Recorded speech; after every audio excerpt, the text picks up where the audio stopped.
ومن الأشياء التي يتساهل بها الناس ما ذكره الأولون في المثل السائر: احفظ لسانك أن تقول فتبتلى، إن البلاء موكل بالمنطق. لا تتشمت بالآخرين، لا تعير الآخرين. إن شمت بأحد أو عيرته بشيء فيه كن على يقين أنك ستبتلى بذات الأمر الذي عيرت به أخاك. محمد بن سيرين يقول: عيرت رجلا فقلت له: يا مفلس، فأدركني الفلس بعد 40 سنة. بعد 40 سنة. لا تظهر الشماتة بأخيك فيعافيه الله ويبتليك. اجتمع الكسائي واليزيدي كبار القراء في مجلس الرشيد، فحضرت صلاة المغرب، فتقدم الكسائي فصلى وقرأ بعد الفاتحة في الركعة الأولى سورة الكافرون، فقال: قل يا أيها الكافرين. فلما انصرف من الصلاة قال اليزيدي شامتا به متندرا عليه: الكسائي إمام قراء الكوفة يخطئ في الكافرون. ثم حضرت صلاة العشاء، فتقدم اليزيدي فأرتج عليه في الفاتحة، أخطأ في سورة الفاتحة. فلما انصرف من صلاته قال: فاحفظ لسانك أن تقول فتبتلى، إن البلاء موكل بالمنطق. دخل النبي صلى الله عليه وسلم على أعرابي وعليه حمى، فقال له عليه الصلاة والسلام: لا بأس عليك، طهور إن شاء الله. فقال الأعرابي: طهور؟ لا والله، بل هي حمى تفور على شيخ كبير تزيره القبور. فقال عليه الصلاة والسلام: فشأنك إذن؟ فمات. ذكر عبيد الجرهمي راوية العرب أنه مر على حي من قضاعة في طريق سفره، لا يعرفهم ولا يعرف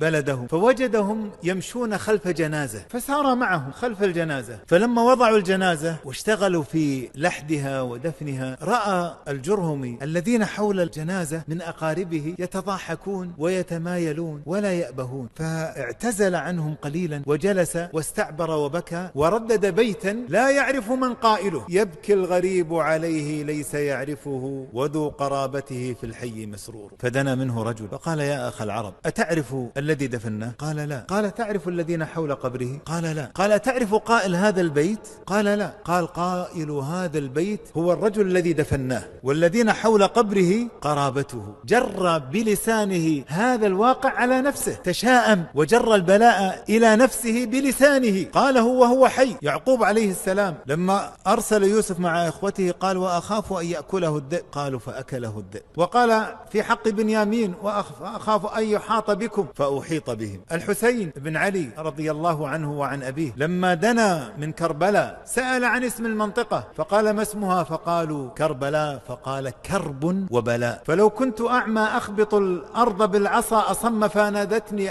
أجبت المنادية فصم وعمي. شف المؤمل يوم الحيرة النظر، ليت المؤمل لم يخلق له بصر فأصبح أعمى. لا تجر على نفسك البلاء بلسانك، فاحفظ لسانك أن تقول فتبتلى، إن البلاء موكل بالمنطق.